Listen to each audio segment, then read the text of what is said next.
Hello everyone, I am Yash from Vyas Academy और in this video we are going to take science of class 5 और continue करेंगे chapter 9 जो कि है sources of water।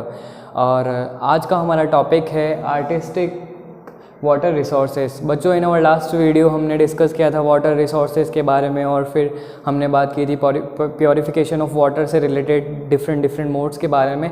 और अब हम बात करेंगे उन रिसोर्सेज में से ऐसे कौन कौन से रिसोर्सेज हैं जिनमें आर्टिस्टिक रिसोर्सेज की कैटेगरी में उन्हें क्लासिफाइड किया गया है। इन ओवर राजस्थान हम बात कर सकते हैं ऐसे दो रिसोर्सेज हैं जो इस कैटेगरी में रखे जा सकते हैं, जो कि है बेसिकली वेल्स एंड बावड़ीज़। आपने देखा होगा कि हमारे राजस्थान में बहुत सारे ऐसे प्लेसेस हैं जहाँ पर बहुत डिफरेंट फेमस बावड़ियाँ हैं और बहुत सारे ऐसे कुएँ हैं जो बहुत ज़्यादा फेमस हैं। और वो फेमस क्यों हैं? उनके स्ट्रक्चर की वजह से। उनका जो भी मैन्युफैक्चरिंग स्ट्रक्चर रखा गया, किस तरह से उनका शेप है और उनके क्या पार्ट्स रखे गए। तो आपने अधिकतर देखा होगा कि बहुत सारे स्टेयर्स बनाए जाते हैं बावड़ी के अंदर इनसाइड ऑफ अंदर जाने के लिए, और बहुत सारे स्टेप्स इसलिए बनाए जाते थे ताकि बच्चों जब भी वाटर लेवल डिक्रीज़ होता जाए या फिर कह सकते हैं हम कि जब पानी उसमें कम होता जाएगा तो उसमें से पानी निकालने के लिए उसके अंदर जा कर के हम पानी किसी भी तरह से या तो हम बर्तन में भर करके ला सकते हैं या फिर डिफरेंट मोड्स ऑफ हो सकते हैं कि उसमें से carry out getting off water, यानी कि पानी बाहर ला या जा सके। तो ये वजह थी कि बावड़ियों के अंदर सीढ़ियाँ बनाई गई। ये तो कॉमन सी बात हो गई। नेक्स्ट उनका जो स्ट्रक्चर था उनमें बहुत सारे डिफरेंट स्टाइल से सीढ़ियाँ स्टेयर्स बनाए गए और उनका जो शेप था वो डिफरेंट, किसी में गोल है, किसी का एकदम से स्क्वायर है, और स्क्वायर होने के बाद में वो डाउन साइड होते होते वो बहुत फैल रहा है या फिर कम होता जा रहा है। तो ये अलग अलग स्ट्रक्चर देखने को मिले। और वेल्स की अगर हम बात करते हैं तो बहुत सारे टाइप्स ऑफ वेल्स बनाए गए, जिसमें से कुछ बहुत बड़े थे जिन ज़्यादातर का जो शेप था वो एकदम राउंडेड था, कुछ जो थे वो स्क्वायर शेप में थे, कुछ ओवरहेडेड यानी कि ढके हुए थे, जो मतलब कि कह सकते हैं हम जिसके ऊपर रूफ बनी हुई है ऑन द वेल। तो इसी के बारे में आज हम डिस्कस करेंगे। सो नंबर 1 स्टार्ट करते हैं हम। वेल्स एंड बावड़ीज are used for drinking water and irrigation in Rajasthan. बच्चों पुराने ज़माने से इनका बनाने का रीज़न यही था कि हमारे यहाँ पर मेन पर्पस ये फुलफिल कर सकें फॉर ड्रिंकिंग ऑफ वाटर और इरिगेशन वर्क। जैसा कि हमने बताया था कि एग्रीकल्चर वर्क के लिए बहुत ज़्यादा यूज़फुल है।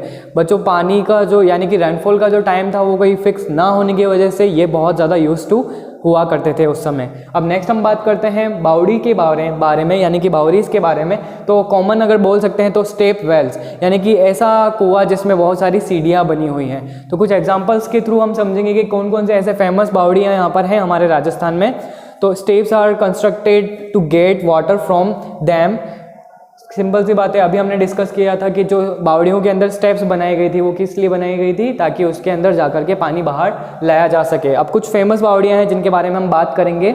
नंबर 1 पे आती है परचा बावड़ी, जो कि है कहाँ पर है? रामदेवरा में, और ये कहाँ पर बिलोंग करता है? झालोर के अंदर। तो बच्चों एक फेमस बावड़ी के कुछ नेम्स है जो हम डिस्कस करेंगे। नंबर 1 थी परचा बावड़ी। सेकंड नंबर पे है चांद बावड़ी, जो कि है आभानेरी में, और ये भी काफ़ी फेमस है। थर्ड नंबर पे हम बात करेंगे मददानी बावड़ी, जो कि है झुंझुनू में, और जो कि बहुत ज़्यादा फेमस है इसके स्ट्रक्चर की वजह से। और जिसे कब बनाया गया?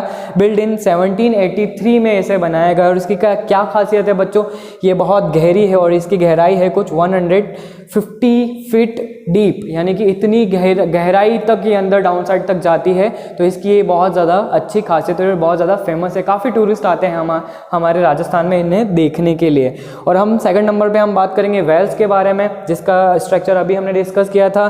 दे are generally in round shape. कुछ जो वेल्स थे वो स्क्वायर में भी बनाए गए थे। तो और इनका जो शेप था वो अलग अलग बनाया, कुछ को चट्टानों को काट करके बनाया गया, कुछ को ईंटों की हेल्प से, कुछ को स्टोन्स की हेल्प से बनाया गया, और इस तरह से बना करके डिफरेंट प्लेसेस पे वाटर को स्टोर किया गया।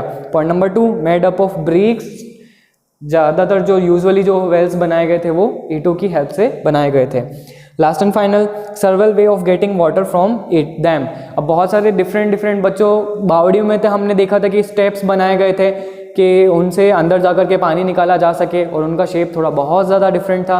लेकिन अगर हम बात करते हैं वेल्स के बारे में तो किस तरह से वहाँ से पानी निकाला जाए, हो सकता था कि किसी के स्ट्रक्चर में ऐसा था कि कुछ स्टेप्स बनाए गए राउंड शेप में डाउन साइड जाते हुए, हो सकता था कि किसी में नहीं पॉसिबल हुई, तो उस कंडीशन में वहाँ पर पुली का यूज़ किया गया पुली, इट मीन्स आपने देखा होगा स्ट्रक्चर बनाया जाता है बिल्कुल सेंटर में और एक छोटा सा व्हील लगाया जाता है जिसकी हेल्प से हम क्या करते हैं, रॉप डाल करके, और एक बकेट होती है जिसमें हम बकेट को डाउन साइड में अंदर with the help of rope leave करते हैं और वो पानी जब फिल होता है तब वापस से उसे खींचा जाता है बाहर। और आपने देखा होगा कि ट्रेडिशनल वे जो था उसमें बड़ी सी चेन बनाई जाती है। मॉडर्न आपने देखा होगा चड्डास और देख ली, इस टाइप के जो स्ट्रक्चर्स जो थे वेल्स के ऊपर, वहाँ पर क्या बनाया जाता था, बड़ा बड़ा सा स्ट्रक्चर बनाया जाता था व्हील का, और उसमें अंदर ही बहुत सारे छोटे छोटे बकेट लगाए जाते थे और उससे जो कनेक्ट किया जाता था वो आउटसाइड द वेल एक ऑक्स के साथ में, यानी कि कह सकते हैं हम बेल के साथ में उसे कनेक्ट किया जाता था। और जैसे जैसे बैल गोल गोल गोल गोल घूमता था वैसे वैसे वो व्हील राउंड रोटेट करता था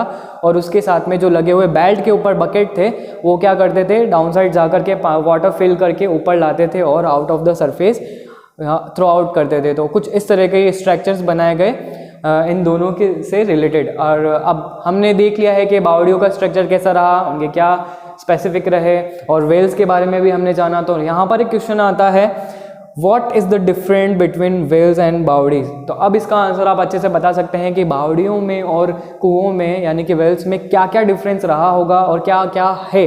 तो इस तरह से आप, आई होप इसका आंसर आप इजीली दे सकते हैं।